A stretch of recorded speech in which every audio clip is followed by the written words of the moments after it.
And now on Tucson Business Radio, let's find out how to be healthy, wealthy, and wise with your host, Karen Fisher.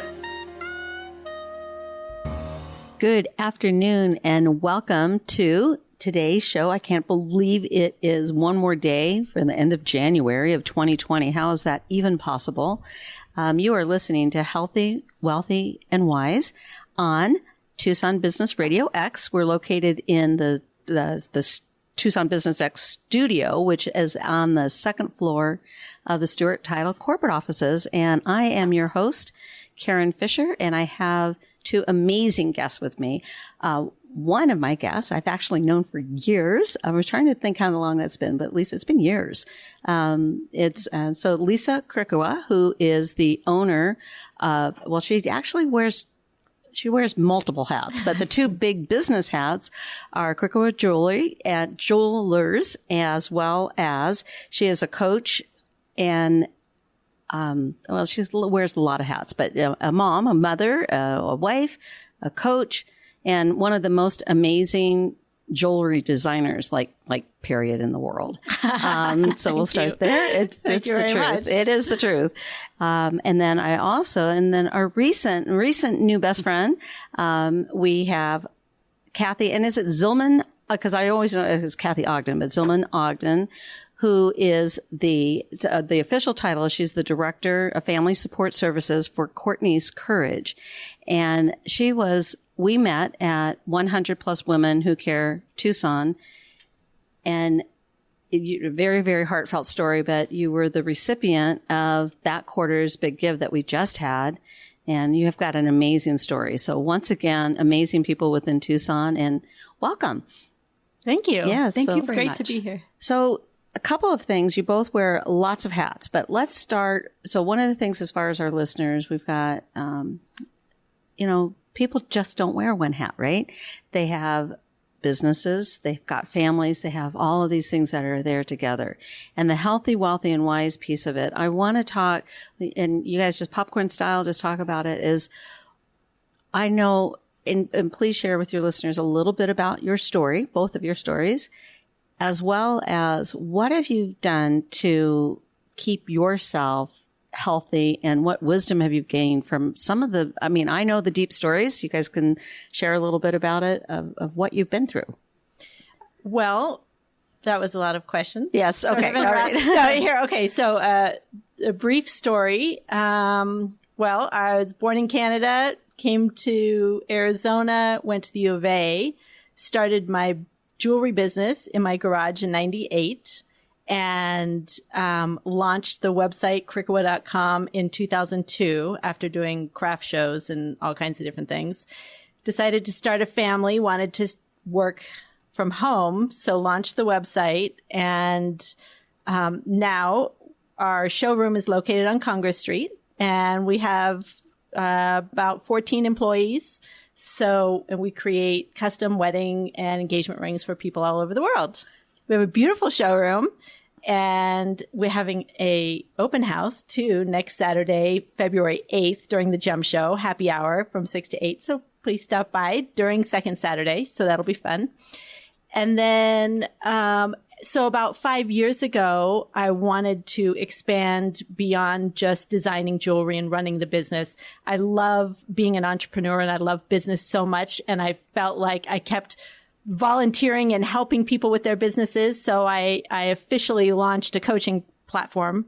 And so I also now, as a side gig, do business coaching. And it has evolved to more like life business coaching, because being healthy and balanced is very important for an entrepreneur. And I found that is where my business coaching comes into place. It's the foundational organizational work that you need to do as an entrepreneur. Not that you need to, but when you take care of yourself, your base, your structure, you can really thrive, and you can help your company to thrive. So that's the work that I do with my clients. Which is huge, because if you think about it, one of the, the thing is that happens, Well, first of all, entrepreneurs are a very unique breed, okay? Because it's like they give up the security. They're more concerned about freedom as far as a core value. That's right. Versus security. But then sometimes because of the lack of structure or lack of vision and things like that, what they've ended up doing is literally just they've given up their freedom. Like the very thing that they want, they've given up because they don't have that structure in their business. I see burnout, as a mortgage loan originator, mortgage banker. And one of the reasons why I launched the show is because I see everything. I literally see everything. All the things that your mother told you that you weren't supposed to ask. Not only do I ask, you have to prove it to me. Oh, and with the new TRID rules, you've got to prove it to me 3 times. So, so I see people that they might be out, they might be out there. You're thinking that they're doing really, really great because that's the public persona. But you've seen with some of your coaching clients that it's like, yeah, you might be doing great in business, but, your kid's out vandalizing houses while you're, there's all kinds of other things that are going on. So that's really... Especially for women, it just turns out that the majority of my clients, not all, but the majority of my clients are women, often mothers, right? So running a household, being a mother, working while not feeling guilty about not being with the kids, being with the kids while not feeling guilty about working. There's so many different things to balance and to be fulfilled at the same time. Yes. And then a lot of times people miss that piece. It's really, really crazy. So we'll touch back on that a little bit because Kathy, your professional career, you have done a lot. As far as, behind the scenes, you worked for, you were actually in title and escrow for a bit. Yeah. Title and escrow. Isn't that fun being in the Stewart title, building, if you will?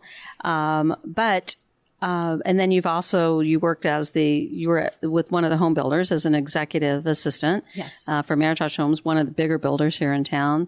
And then you had, so your story, please tell us about Courtney and where it came from. Okay.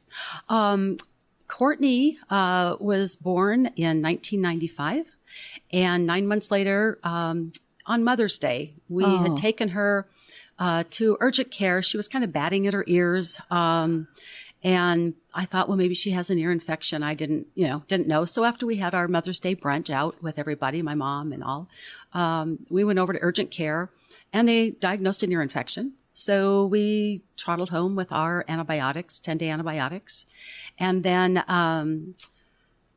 after the 10 days, they tell you to check back with your pediatrician, which we did. And he said, well, it's better, but it's not completely gone. So he gave us another 5 days of antibiotics. And he said, give me a call, let me know. So after the 5 days, again, not all better, but it just still, something wasn't right. So we went back to the pediatrician. And at that point, he found that she was kind of rubbing her eyes, and she had a bruise under her right eye. And I explained that, we had a new puppy. And at 9 months old, she's crawling around.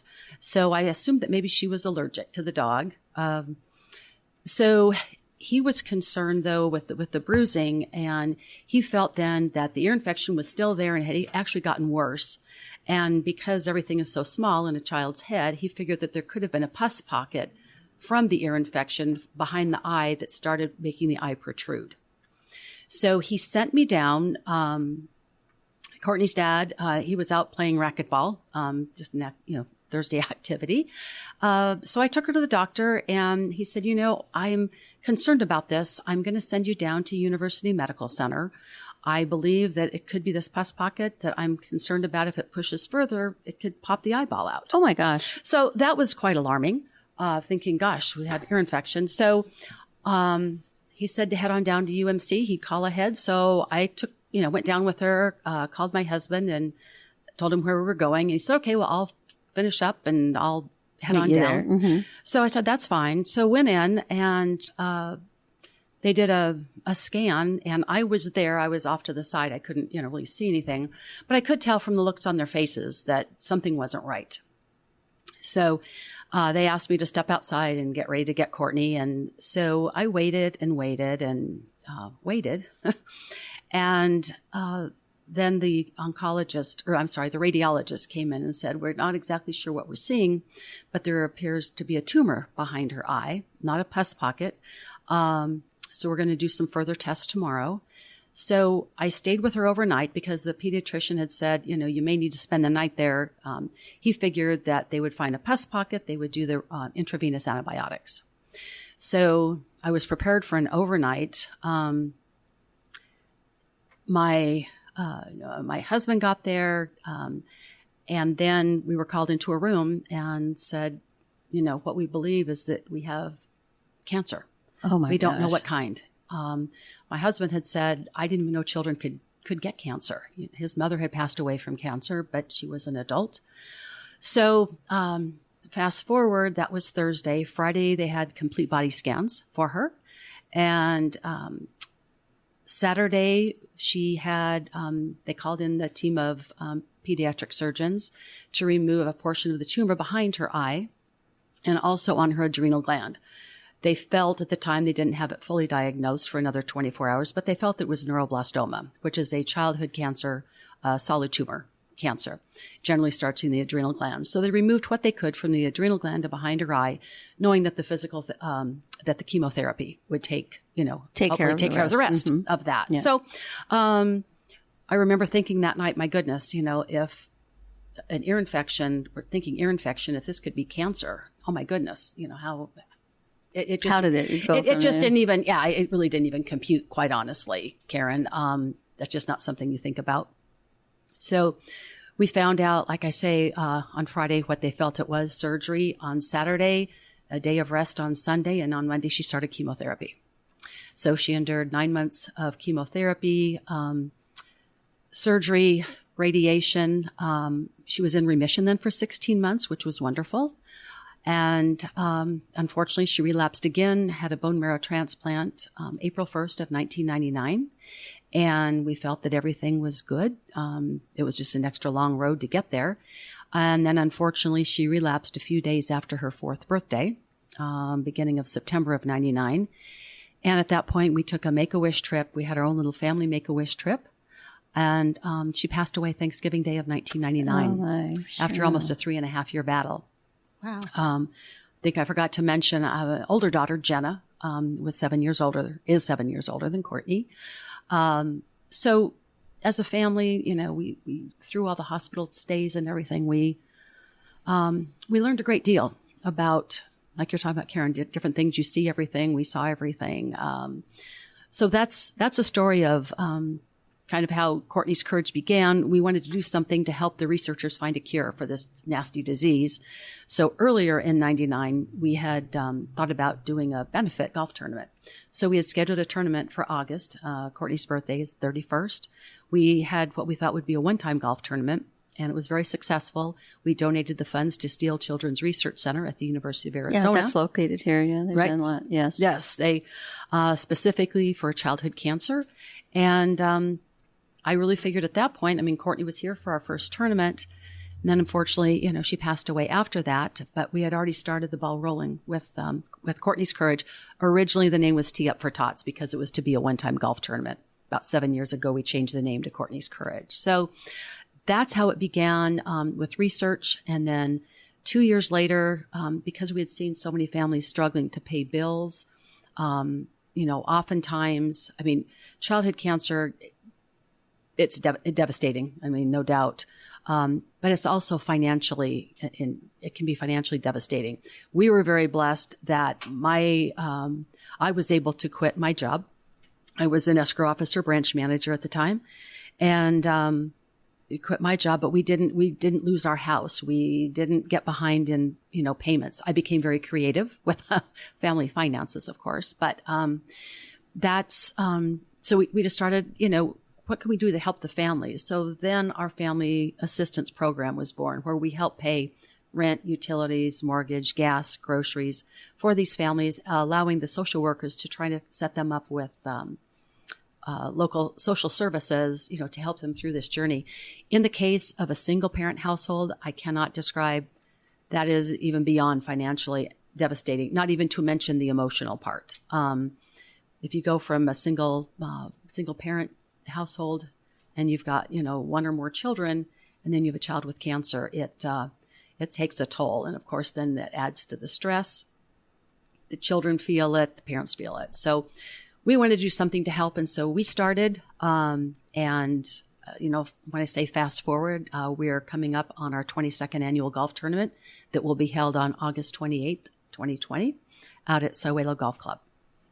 Fantastic. Well, I have to tell you, the story is something else, but one of the reasons why I wanted to have you on the show and to talk about, and let's talk about this together.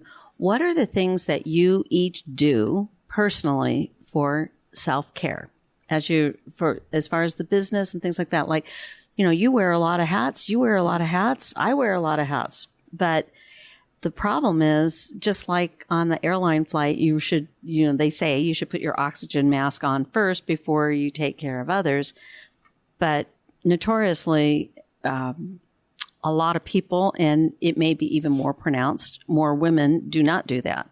So what do you each do or do you do anything for self-care? Or are you like, I know I should, and you should on yourself all the time? So it's a great question. And I can't, this story of Courtney, like that's beyond anything I've had to deal with. So, however, I do have 3 kids, and my business took off when they were very small, and I still had 2 babies. Mm-hmm. And so what I have found over the time, and now mostly, more importantly, now what I've learned, I definitely take time for meditation. I have found that creates such a clear, grounded space for myself. And then, of course, there's always, eating right and exercise. However, even without those, when things happen and I'm just super busy and those things get thrown out, what is really important for my own personal self-care is mental health.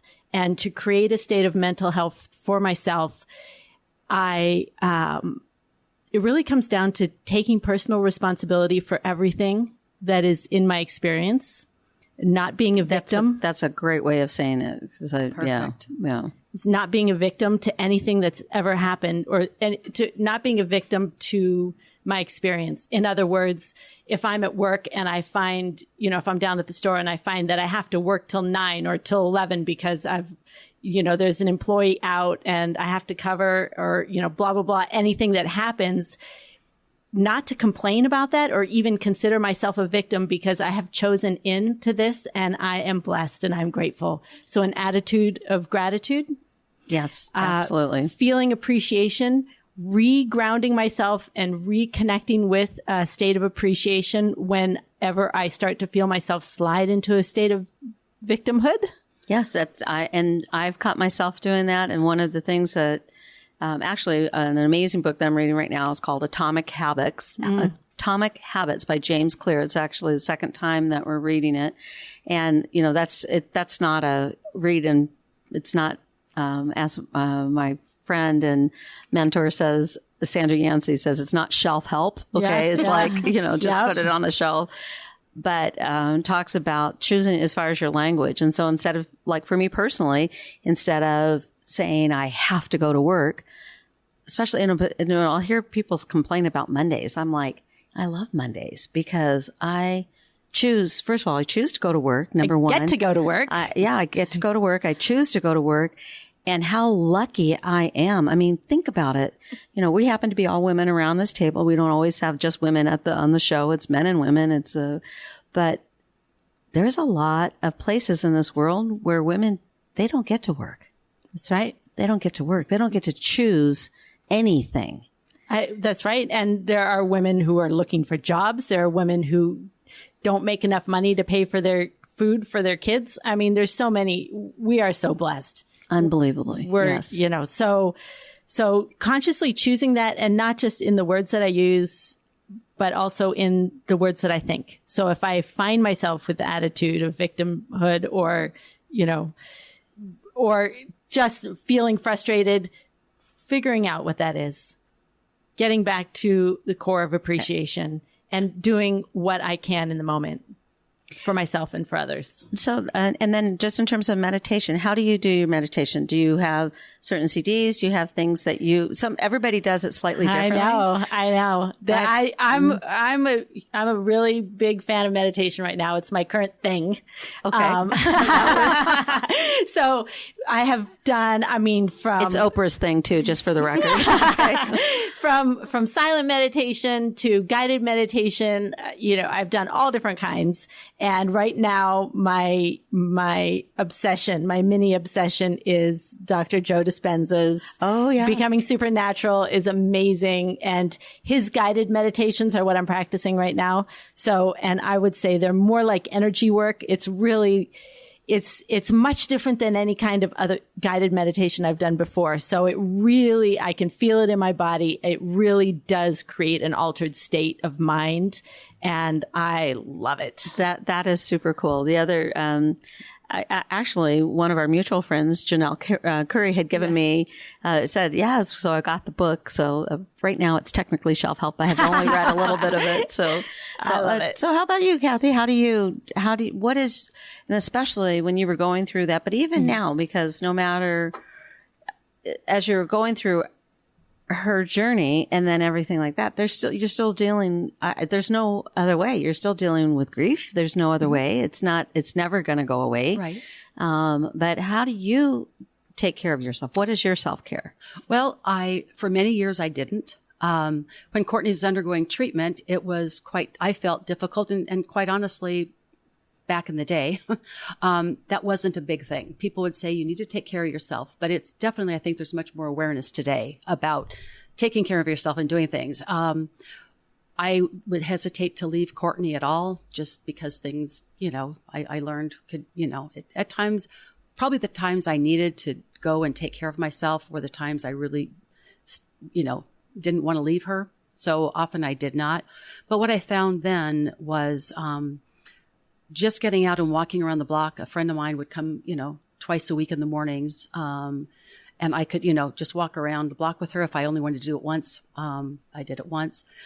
I remember when Courtney was diagnosed, and I can honestly say I never said, why Courtney? Why me? How did I would ask, I can't imagine how this happened. And I see all these other children, why does this happen to any child? But I also learned that you need to find the joy. A joy in each day. And it could be the joy of one of the kids, they had a clear scan. So we all kind of rejoiced together. And self-care, again, wasn't big then. But upon occasion, I could meet one of the moms at the coffee machine when both kids were sleeping or someone would be hanging out there. And we would just sit and chat for a few minutes, sometimes not even about the kids, just to kind of try to get a little bit of a break. Later on, as time, and after I lost Courtney, I found just focusing on Jenna, but I think I felt, I don't want to say she was neglected. That wasn't it. She had her dad and my parents and her uncle and cousins, but I had a guilt going on that I was gone so much, for 3 years of her life when Courtney was sick. So spending time with her in a relaxed atmosphere was great. I also learned shortly thereafter the value of girlfriend time. And quite honestly, even today, just to get together with a girlfriend for lunch or invite a few people over just, to kind of hang out and relax. The other thing I did, and I have to get back on it, quite honestly, but for about a year and a half, I was consistently going to boot camp in the morning. Oh, very I felt good. that it really helped my day, get started with a clearer perspective, cleaner perspective. I had more energy. But it's hard. It's not something that I guess I really grew up around. My mom always seemed to be busy doing things, and I always seem to be busy, whether it's, with Courtney's Courage. And then my daughter got married a little over a year ago. So, getting that, I've got to pick your brain for that. Our daughter's getting married in August. So there we go. Okay. Yes. Speaking of which, they need to go jewelry shopping. She's got, they're coming in March. So, so like I say, it's important. I really, like, even at the hospital, we have a program now for caregivers lunch or coffee break. So we try to get to the hospital once a month in the clinic floor and on the inpatient floor. And the idea is just for the parents to be able, if they can, to get out of the room for a while, to come have something to eat, just take a few deep breaths. And that it's not a lot of time, but sometimes that's all it takes is a 10 or 15 minute break. And then you feel that you can go back and continue on, with the day. So, I would like to get better at it. I've done some things, about it. But I need to get better. So I'm really listening to you, Lisa, and finding out some other things I could do. And that's the thing, is that it's always progress. I love one of my favorite sayings, and I share this with my team and my staff a lot. You need to think progress, not perfection. And, for somebody who, quite frankly, type A, triple A, yes, I can do all of these things. No, you can't. But yeah, to think progress, not perfection. Right. And one of the things that I like to do, there's a couple of things that I like to do. I journal from time to time, but not always. I don't journal every single day. But what I do every single day, and you know this from having ever listened to any of my voicemail messages, I always find a meaningful quote, and you can kind of tell what mood I'm in depending upon the quote. Sometimes it'll be, gratitude. Sometimes it'll be about personal responsibility. Sometimes it'll be just in terms of honor of, amazing people that have come before. So I kind of, it's very intentional. And I've done a quote of the day on my voicemail message at the office. It's since 2000. I've not changed. That is amazing. Yes. Wow, that is discipline. And something about quotes, I don't know what it is, that it can just laser in on something. A nugget of truth. Yeah. Yeah. Yes. Yeah, it is. It's just, and then you think about that as far as that perspective. Mm-hmm. The other thing that I personally try to do is to literally stand up at my desk. And I've got one of the most amazing, it just really smells good, this spray. And I'll literally spray it on my hands, rub my hands together, breathe in. And I can just tell you, it just kind of anchors things a little bit. Because I found out, and I thought this was very, very interesting, is that the sense of smell, it is most linked. This is a very interesting study. It is most linked to your memory. Because so when somebody is in a terrible automobile accident, the first thing that they say, they don't say what they saw. The first thing that they say is they talk about what they smelled. Oh, wow. And, as far as the fire or the tires or, whatever the case may be. And I can think in my own mind that is absolutely true. You can remember positive or negative. But so smells, that thing that seems everybody thinks that it's woo woo, but there's some aromatherapy. So do some things. And then your environment, you can't control everything that's happening. You can't control it, but if you can have a little bit of a control of your environment, just even if it's just a corner, you're at the hospital, maybe if it's just a corner. And I've always thought that they should have a little nightstand for the parent or for whoever's there with the person, so you could at least have a reading book or something like that. And then the other thing is being really, how do I want to say it? Decisive, I think, is the word that comes to mind about what I allow to come into my environment. Yes. Television can be super passive and super toxic. Oh, it's just it's one of my big ones. Yes. Is for your coaching that you tell people is environment and distractions, and to have a huge awareness of that. So for instance, on my phone, there's no notifications with the exception of it'll ring if my ringer's on, right? Or a text message, it'll beep. But all apps, I have no notifications. Yeah, I have no notification. Yeah. No. So the first ones that started binging at me, I was like, what is that? Yeah, no notifications. I don't actually go onto social media, and I don't follow the news. So what I discovered a long time ago, running a business and having 3 kids, I mean, that's so much. Having employees and kids, it was so much. That's like having 15, about, let's say 17 kids then. It was like that. So for me, I just recognized intuitively that my bandwidth was limited. And if I started to put in other things such as social media or news or TV or even radio, like just in the car, just that it ate up my bandwidth. I didn't have time to either process something the kids said to me or, process a challenge at work or even just have mental space. So I have, and distractions can also spread into like a mess on your desk. There's been studies that show that, especially for women, all the little things that lay around are actually, every time you look at them, it eats up a little bit of your daily decision-making power, just seeing them. And that you have a limited capacity, not just especially women, this is men too. Women have noticed the little messes everywhere. Like, hello, I'm here, socks on the floor. But so every little thing eats up a little bit of your decision making. So if you find in the middle of the afternoon or early evening that you're fried, it's because all those distractions and changing from one activity to another actually has eaten up your ability to make decisions. So multitasking makes you stupid. And that's a quote. That's not mine. That's not mine.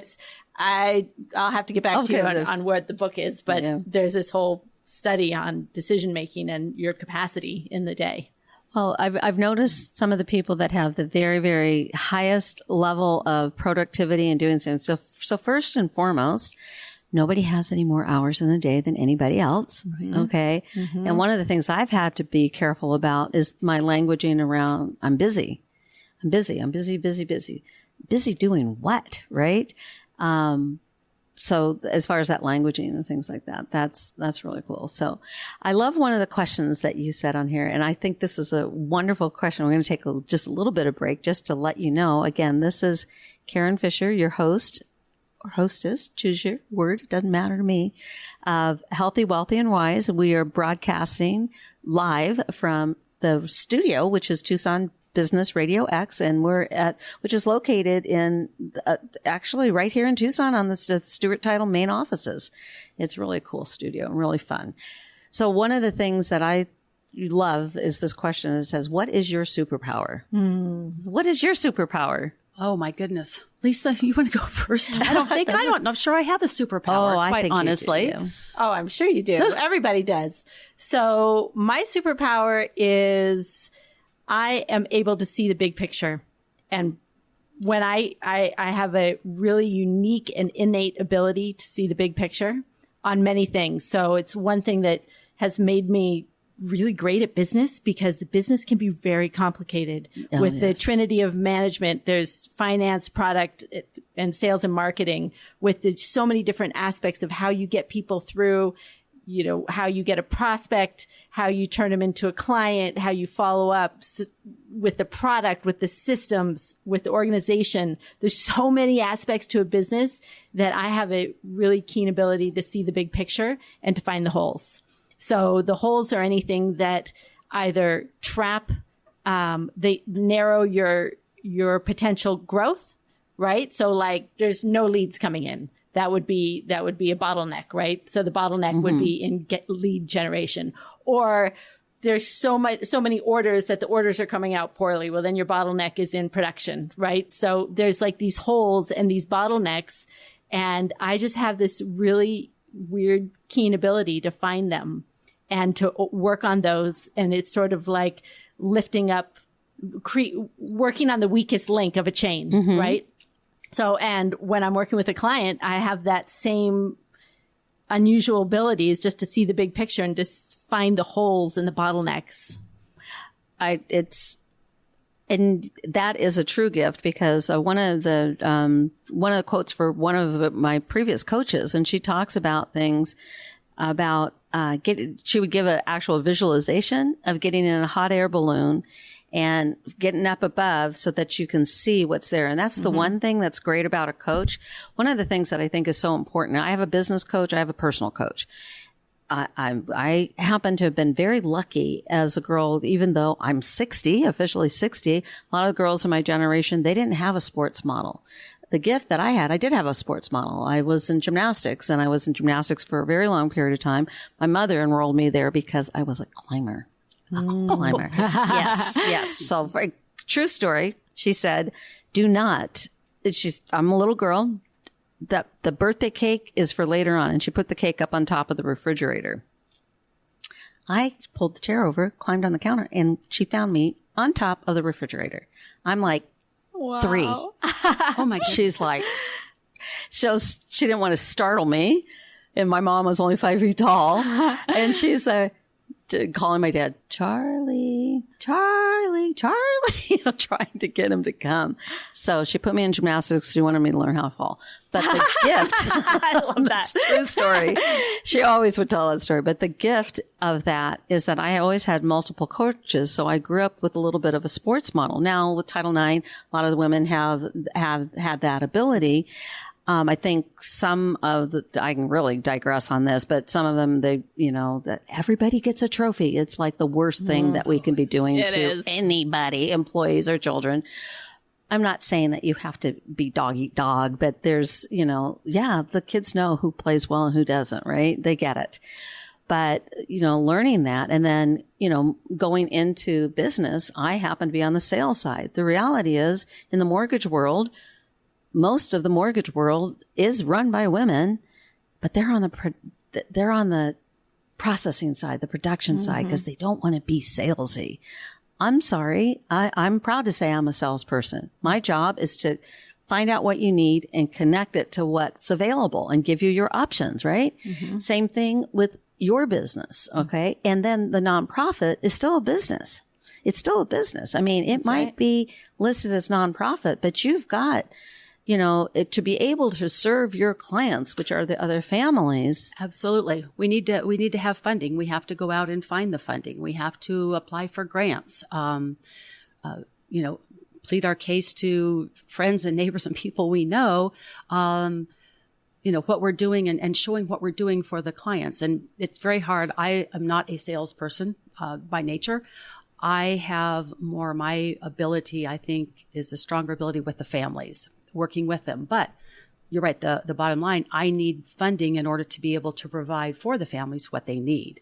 So with our board, we have, people with different, capabilities, talents. And so for me to be able to, continue our mission of, funding research and assistance to families, I need to be available to go out to, organizations such as the 100 Plus Women. Last year, we got a grant from Angel Charity Tucson, for these incredible Courtney's Angel Packs that are customized to each patient, what they like, what they need. Parents give us information. We actually go and hand those to the kids after we put them together. Yeah. And we've expanded that to sibling packs. So we give a pack for their siblings, each of their siblings, because I often feel left behind. And so, but we give it to the child with cancer. So when they go home from the hospital or clinic, they hand them out to their brothers and sisters, which according to the feedback that we've gotten is really powerful from the parents. And also one day the younger child was in with their brother, was undergoing chemotherapy. And she said, I thought that was for him. And to actually have her brother hand her, a pack was pretty powerful. That's and she huge. Felt, and the parents, so I think they feel that we've thought through of what they're going through. We've thought ahead. We anticipate their needs. And so it's huge. It's huge. So I don't know. You have to think on, and you'll have to let us know the superpower. But my gut tells me one of your superpowers amongst many is your absolute compassion. Mm-hmm. I am. I would say I am compassionate, and I want to do everything that we can for these families at this really incredibly difficult time, because I feel the emotional and all the part I was certainly part of, and the financial, believe me, it was not easy. But when you see a family losing their homes, they have to move into an apartment, or so many different situations. Dad decides, I can't deal with this, and leaves the family. That happens had that a few times. It happens. It's devastating. It is devastating. Yeah. So yes, I'm compassionate, and I believe I'm also very passionate about, what we do, and try to kind of in a different way see the big picture. Like right now, this is not a good day, but you know what? You're going to have better days. And yet a couple people at our bereavement retreat, we've had a couple, 2 years, second annual bereavement retreat was in 2019, coming up on our third. And a few of the parents, and they've been bereaved parents from either 2 months out to about 3 years. And a few of them said, just to be able to see that you can stand up and talk about Courtney without crumbling to the ground. And people think, I don't think I can get there. And I'm just reassuring, you will get there. And it's in your own way, on your own time. Everybody's different. You're going to deal with it differently. But progress is progress. You don't, and it's kind of like cancer treatment. It's a marathon. It's not a sprint. Yeah. And grief is like that. It's a marathon, and you're going to go 3 steps forward and 2 steps back, and then you're going to finally realize that you didn't cry for a day, and then you go back and cry for all day one day. But it's a journey, and it's just something that if I can give hope to someone else that they too will get to a point in their lives. Some families choose when they're done with treatment whether their child lives or whether they die. That's a chapter in their book they want to close, and not it. go. And you know what? And that's okay, because everybody's different and everyone handles things differently. Other people come back and do some things for families. Again, everybody's different, but I feel people have asked how I've done it for 20 plus years. Quite honestly, I think had it not started before Courtney passed away, not really sure how I could have picked that up right after she died and started something. I'll be real honest about that. But because it had started, and it was just a very positive way to channel grief, I really feel I still today gain a lot more from the families than I think I could ever give to them. That it just reinforces that we're here for each other. We're all here to support each other. We're not here to tear each other down. We can, if we want to see that, we can watch the news or read the newspaper, which I don't blame you. Exactly. Yeah. So your superpower is that you're a guiding light for those going through the experience. Oh, that just gave me chills. I could definitely see that. You just gave me chills. Thanks for putting that into words. Maybe now if I'll ask that, I'll explain. I'll credit you for putting it into the right words. Thank you. I'm a visual person. That's what I saw. The jewelry. I just saw that. But guiding light, that because you've been there. Right. And it's just so beautiful, and it's such a dark time. I can't even imagine what a dark time it is for people. Mm-hmm. It's beautiful. But thank you for being there for them. Oh, absolutely. Like I say, I get so much out of it, and just you get close to the families, like anything, some more than others.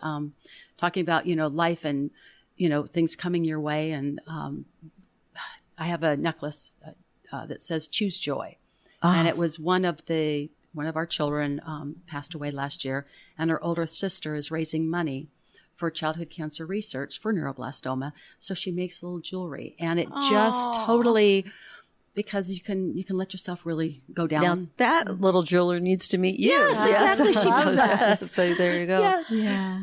And I don't know, everybody says something different, but I have been, what seems to be most consistent in terms of superpower for me is that I'm a connector. I connect people. I see the possibility of anything. And and jokingly, our daughter says, she goes, "You know what, Mom? You collect people." I said, "I what?" The collector. "Yeah, you collect people." I said, "What do you mean?" She says, You'll meet them and you'll find out about their story, and then so-and-so needs to see so-and-so, and so-and-so needs to so-and-so. And I'm like, "Well, doesn't everybody do that?" She goes, "No." I'm like, "Okay."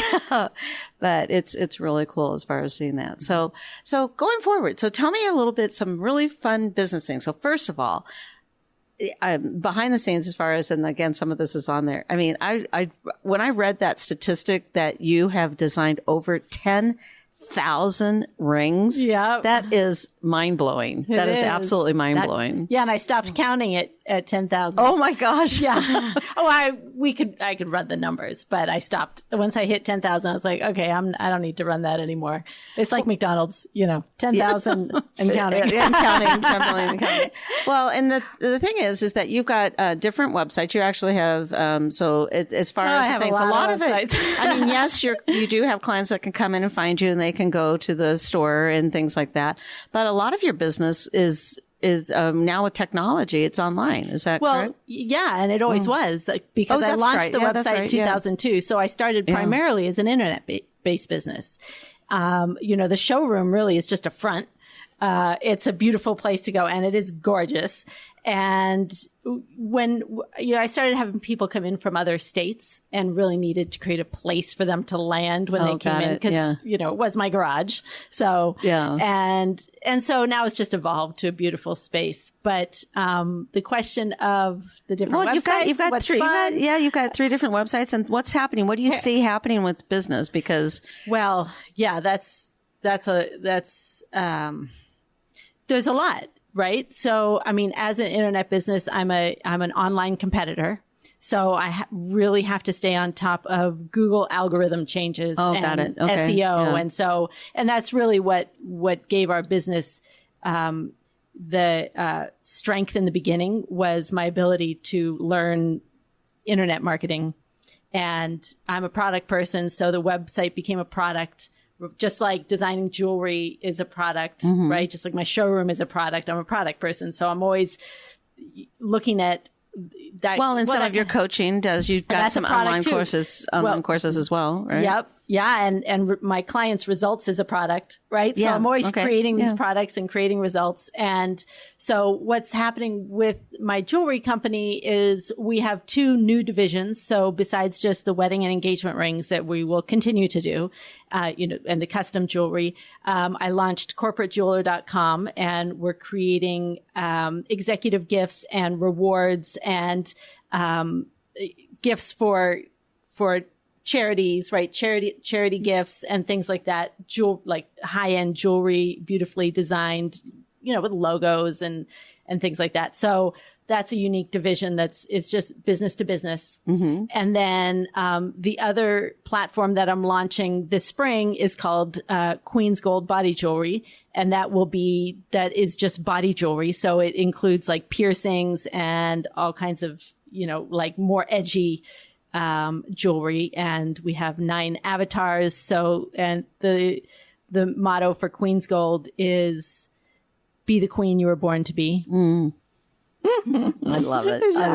I'm in love with it. And the jewelry the designs we're creating are just stunning. So that's a high-end body jewelry line. And then something I do for fun, which I just did last weekend, is I do these, DIY make your own wedding rings. And so I had this lovely couple in. I do them on Sundays, and it's just me and a couple. Or I even had a gentleman make a pendant for his wife. I've had a woman make her own pendant and rings for herself. But this couple last weekend, they came in. They just made platinum wedding bands. We had picked a size and width, and they made each other's rings. It was so sweet. Oh, how special! Took them about 6 hours. So there's a fee for that, and then they pay for the materials. But at the end of the day, 6 hours later, they had platinum wedding bands, perfectly fit, perfectly polished, beautiful, in the box, ready to go, that they had made for each other. Oh, that's really cool. And frankly, cool. It wasn't any more. It was probably less expensive than if they had bought them from off the shelf. So that's super fun. I love doing that with people. That is really, really cool. Yeah. So that's a lot. I got a lot of irons in the fire. Yeah. And then I'm putting together a coaching platform that will be called The Structure of Success. And it'll be a 9-module system that you can go through at your own pace to help you as an entrepreneur, to help you create structure and systems and a foundation within your business. So the foundation is everything. I mean, it really is. It's huge. As they say, the devil is in the details, right? It is. Yep. I mean, that's truly the case. And, and I just feel like, I get a lot done. I'm honored to, my business is primarily by referral, and I'm honored to be one of the top loan officers in the nation, not just within our company, but all together. Like I was just looking at we're in a company, we're in 40 states, and I was just looking at the company ranking and stuff like that, because I always I'm competitive. I'm still competitive. But I'm 31 out of, we're in 40 states, and I'm number 31 right now. And I've got another signing and closing tomorrow that will push me up even higher within the whole company out of all of the loan officers. Wow. And to have that as by referral. And the piece that I love is just, I mean, I love helping people I just love it, whether it's first time home buyers or right now we're in this magical time. The interest rates are the lowest they've been in 3 years, crazy low. But that is allowing people to buy homes for less than rent or to just change their cash flow or to do whatever. And I've shared last show is that we're number two. We're number two. We're number 2 in the nation, all of Pima County, for appreciation. It's huge. So people are able to get rid of mortgage insurance, able to do things that it's really, it's freedom. Yes. Freedom for them. So tell me, with you being the recipient of the 100 Plus Women Who Cares Big Give, which is over $25,000, it's like it's such an amazing. It is the best charity ever. Just, I mean, the fundraiser, I should say, it's so simple. Happy hour, listen, and you do the happy hour, and then 3 vetted charities. Pretty strong vetting process through the 501(c)(3). Got to be at least 2 years and your financials in order. But so tell me the plans with that. It's because it's over 25,000 for you guys this time. Yes. Our plan is to steer all of the money towards our family support services programs. One will be the bereavement retreat. We will be able, with some additional or some of the funding that we receive from them to be able to open it up to more families. And we have families not only from Tucson and Southern Arizona, the lost children, but Phoenix. Last year we had a family from Utah, Texas, Nevada, California. What it shows us is that there is a huge need. Huge need for this. And people, to attend the retreat, the bereavement retreat for the 3 days out at Tanque Verde Ranch is no cost to the family. No cost to the family. Hotter than blazes here in August, as we all know, but it's a beautiful environment there. You're just out in nature. There's nature walks you can take. So part of the money is going to go towards our bereavement retreat. The other thing that we're putting it towards are these sibling packs I told you about. Yeah, that's just huge. It just really enhances the Courtney's Angel Pack. We have something for the siblings. So with this money, we started it with some funding we'd received last year from another organization that supports us greatly. But now we'll be able to continue that. And, again, to ensure that all the siblings are feeling, attended to. The third thing we're planning to use is for what we call our 3-month break program. Instead of paying 1 month of rent or utilities or something, we now, are able to pay 3 months at a time. So relieves a little bit of the financial stress and gives the family a chance to focus, their attention on the needs of their child and their other children. Well, and whatever we can do to support. So what we should do is put up on the website like things that you could use, because again, being the connector, there's always things, time, money, resources, and especially on the money piece. Sometimes people don't know. Medical bills can just be immobilizing for people's credit. And you see that. And the 2 things that we cannot as an organization pay for are any medical payments or copays or prescription drugs. And I think we all understand. I mean, we are not a huge, our annual budget is $90,000 to $100,000. And 96% of that, probably even closer to 97, of the money we get goes, to our families and to research. So, we're focused. We're proud of that. We're, proud of what we're doing. Well, and we can spread the word, and you guys are going to be shocked, but our hour is up. Wow. Oh, that was fast. People always say that. It's like, it's unbelievable. So again, I want to thank you both so much for being here. It is so much fun doing the podcast. It's a great way to spread the word. Our amazing producer, Mark, will get, the podcast itself up and on the site.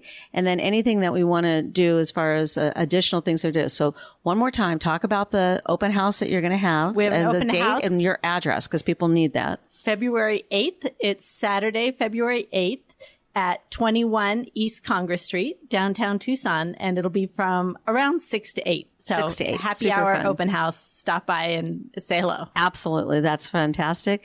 And then for you, anything that we can do that we'll put on the list of things that we're needing? Some things that we always need. If some people like to give something specific instead of money. So we can use gas cards, Starbucks cards, restaurant cards, Target cards, Walmart Fantastic. cards. We can use that.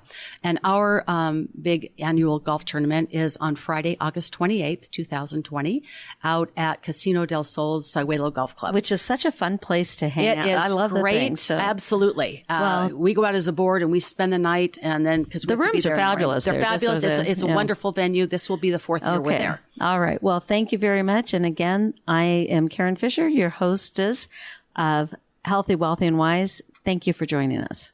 Thank you. Thank you.